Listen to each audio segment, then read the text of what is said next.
മഹാലക്ഷ്മി സീരിയലിൻ്റെ വരാനിരിക്കുന്ന എപ്പിസോഡിൻ്റെ റിവ്യൂയിലേക്ക് എല്ലാ കൂട്ടുകാർക്കും സ്വാഗതം. കണ്ണനെ കൊണ്ട് മഹാലക്ഷ്മി തോമസ് ഡോക്ടറെ ഹോസ്പിറ്റലിൽ ചികിത്സയ്ക്കായി പോകുന്നുണ്ട്. അന്നേരം കുറേ ആരോഗ്യ വിദഗ്ധന്മാർ പറഞ്ഞു കൊടുത്തിട്ടുള്ള ഒരു മരുന്ന് കൂട്ടാണ് കണ്ണൻ്റെ അകത്തും പുറത്തും എല്ലാം അപ്ലൈ ചെയ്യാൻ പോകുന്നത്.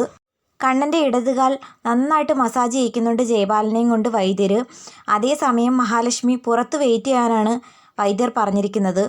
അങ്ങനെ മസാജ് ചെയ്യുന്ന സമയത്ത് കണ്ണന് കാലിൽ അല്പം ചൂടൊക്കെ അനുഭവപ്പെടുന്നു. അത് കേട്ട് വൈദ്യർക്ക് ആകെ സന്തോഷവും അത്ഭുതവും ഒക്കെ ആകുന്നു. അങ്ങനെ കണ്ണന് നല്ല മാറ്റം ഇത്തവണത്തെ ട്രീറ്റ്മെൻറ്റ് കൊണ്ടുണ്ടാകുന്നുണ്ട്. മേഘനെ കാണാനായിട്ട് വരുന്ന കരുണയോടും ഉണ്ണിയോടും മേഘം പറയുന്നു, ഇത്തവണ നല്ലൊരു മാസ്റ്റർ പ്ലാനാണ് ഞാൻ തയ്യാറാക്കിയിരിക്കുന്നത്. നിനക്കും എനിക്കും ചതുർത്ഥിയായവൾ ഈ ഭൂലോകത്തുനിന്ന് തന്നെ ഞാൻ തുടച്ചു നീക്കും. അന്നേരം ഉണ്ണി പറയുന്നുണ്ട്, ഇത്തരത്തിൽ ഒരുപാട് പ്ലാൻ അമ്മാവനും മേഘേട്ടനും കരുണയുടെ അച്ഛനൊക്കെ ചേർന്ന് തയ്യാറാക്കിയതാ, എന്നിട്ടൊന്നും നടന്നില്ല. അവസാനം തിരിച്ചടി മൊത്തം നമുക്കാ ഉണ്ടായെന്ന് പറയുന്നു. ഇത്തവണ അങ്ങനെയൊന്നും ഉണ്ടാകത്തില്ലെന്ന് മേഘനാഥൻ ആത്മവിശ്വാസം കൊടുക്കുന്നു. കഴിഞ്ഞ തവണത്തെ ചികിത്സ കൊണ്ട് അയാളുടെ വലതുകാലിന് ചലനശേഷി കിട്ടി. ഇത്തവണത്തെ ചികിത്സ കൊണ്ട് ഇടതുകാലിനും ചലനശേഷി കിട്ടുമോ എന്നൊക്കെ ഉണ്ണി ചോദിക്കുമ്പോൾ മേഘം പറയുന്നു, അവൻ്റെ കൈയിനോ കാലിനോ ചലനശേഷി കിട്ടിക്കോട്ടെ, വേണമെങ്കിൽ ഓടിക്കോട്ടെ, പക്ഷെ അവൻ്റെ ചിറകുകളുണ്ടല്ലേ, ആ ചിറകെന്ന് പറയുന്നത് മഹാലക്ഷ്മിയാണ്, അതാണ് ഞാൻ അരിഞ്ഞു വീഴ്ത്താൻ പോകുന്നത്. എന്നാൽ ഇതെല്ലാം മറഞ്ഞു നിന്ന് മഞ്ജു കേൾക്കുന്നുണ്ട്.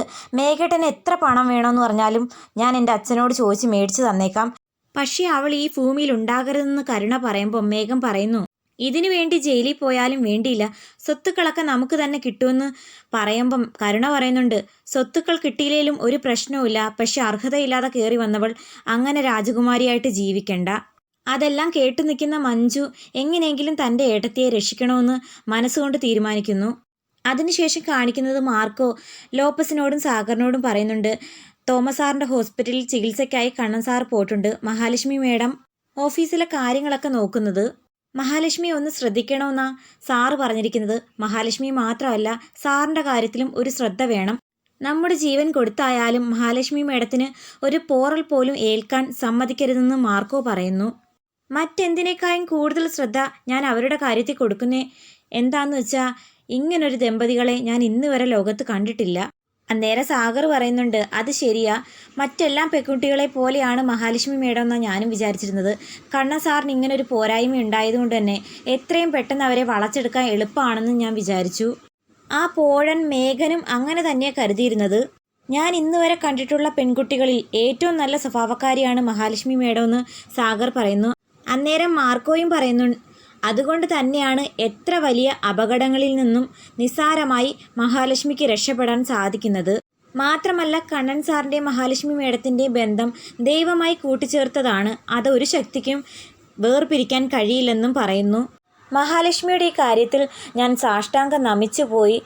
മാത്രമല്ല, ഫിനാൻസിലാണ് മഹാലക്ഷ്മി ഇരിക്കുന്നതെങ്കിൽ പേടിക്കേണ്ട കാര്യമില്ല, പക്ഷെ പുറത്തിറങ്ങാൻ പേടിക്കണം.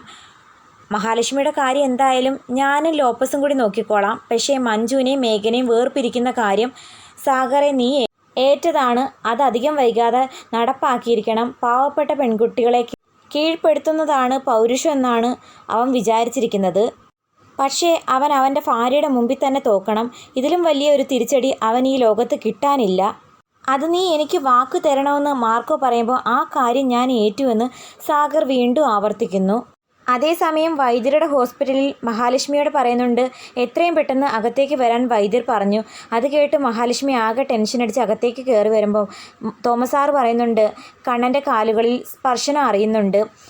നിങ്ങളിവിടെ ആദ്യമായിട്ട് ചികിത്സയ്ക്ക് വന്നപ്പം എനിക്ക് അത്രയ്ക്ക് പ്രതീക്ഷയൊന്നുമില്ലായിരുന്നു, നേരിയ ഒരു പ്രതീക്ഷ മാത്രമേ ഉള്ളൂ. എന്നാൽ ഇപ്പോൾ അങ്ങനല്ല, കണ്ണൻ ഇത്രയും വലിയ മാറ്റമുള്ള സ്ഥിതിക്ക് അധികം വൈകാതെ തന്നെ കണ്ണൻ എണീറ്റ് നടക്കാനാകുമെന്നൊക്കെ വൈദ്യർ ഉറപ്പ് കൊടുക്കുന്നു. കണ്ണൻ എണീറ്റ് നടക്കുമെന്നുള്ള കാര്യത്തിൽ എനിക്ക് യാതൊരുവിധ സംശയമില്ല എന്ന് വൈദ്യർ ഒന്നും കൂടി ഉറപ്പിച്ച് പറയുന്നുണ്ട്. മാത്രമല്ല, നിങ്ങളുടെ കുടുംബജീവിതം നന്നായിട്ട് തന്നെ ഇനി മുന്നോട്ട് കൊണ്ടുപോകാൻ പറ്റുമെന്നും വൈദ്യർ പറയുന്നത് കേട്ടിട്ട് മഹാലക്ഷ്മിക്ക് ഒരുപാട് സന്തോഷമാകുന്നു. അതേസമയം മേഘനാഥനെ മാനസ വിളിച്ചു വരുത്തുന്നുണ്ടായിരുന്നല്ലോ. അപ്പം മേഘം വരുന്നതിന് മുന്നോടിയായിട്ട് മാനസ നന്നായിട്ട് അണിഞ്ഞൊരുങ്ങുന്നു. ഇത് കണ്ടുകൊണ്ട് വരുന്ന മേഘൻ ദേഷ്യത്തിൽ ചോദിക്കുന്നുണ്ട്, നീ എന്തിനാടി എന്നെ ഇങ്ങോട്ട് വിളിച്ചു വരുത്തിയത്? ഞാൻ നിന്നോട് പല പ്രാവശ്യവും പറഞ്ഞിട്ടില്ലേ എൻ്റെ ജീവിതത്തിലേക്ക് അനാവശ്യമായി കയറി വന്ന് ശല്യമാകരുതെന്ന്. നിങ്ങളെ അത്യാവശ്യമായിട്ട് കാണണമെന്ന് പറഞ്ഞത് മറ്റൊന്നും കൊണ്ടല്ല, അപ്പുമോന് കൂട്ടായിട്ട് ഒരാളും കൂടി വരുന്നു. ഞാൻ വീണ്ടും പ്രഗ്നൻ്റ് ആണെന്ന് മാനസ പറയുന്ന കേട്ടിട്ട് മേഘൻ്റെ കിളി പോയി നിൽക്കുന്നു. അതേസമയം നാട്ടുകാരിൽ ചിലർ മാനസയുടെ ഡോറ് വന്ന് തട്ടുന്നുണ്ട്. ഇത് മാർക്കോയും സംഘവും ഏർപ്പാടാക്കിയ ആളുകളാണോ എന്നുള്ള കാര്യത്തിലും സംശയമുണ്ട്. എന്തായാലും മേഘനാഥൻ്റെ ഈ ആദ്യ ഭാര്യയെയും അതിലുള്ള കുഞ്ഞുങ്ങളെയും നാട്ടുകാരും ബന്ധുക്കളും മൊത്തം അറിയുന്ന നിമിഷം എത്തിയെന്ന് തോന്നുന്നു. എന്താകുമോ എന്തോ, കാത്തിരുന്ന് കാണാം. അപ്പം മഞ്ജുവും ദുർഗാമ്മയും ഉണ്ണിയും കരുണയും എല്ലാവരും സത്യങ്ങൾ അറിയാൻ സമയമായോ ഇല്ലയോ എന്നൊക്കെ കാത്തിരുന്ന് കാണാം. വീഡിയോ ഇഷ്ടമായാൽ തീർച്ചയായിട്ടും ചാനലൊന്ന് സബ്സ്ക്രൈബ് ചെയ്ത് സപ്പോർട്ട് ചെയ്യുന്നതിനോടൊപ്പം ഹൈപ്പ് ചെയ്യാൻ മറക്കല്ലേ.